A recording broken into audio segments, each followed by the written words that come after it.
My English teacher, Andrea Verona. English vocabulary.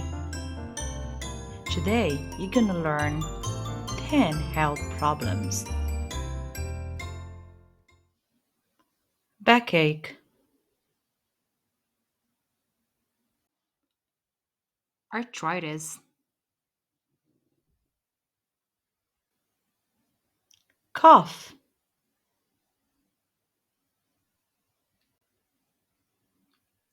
fever, toothache,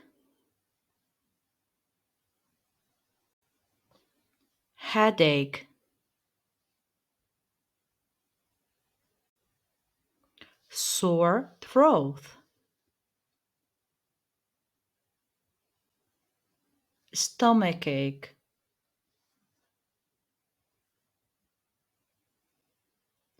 dizziness.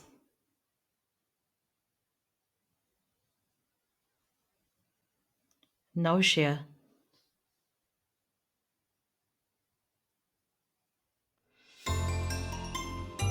Thank you for watching. Please subscribe to my channel. And in the meantime, take care.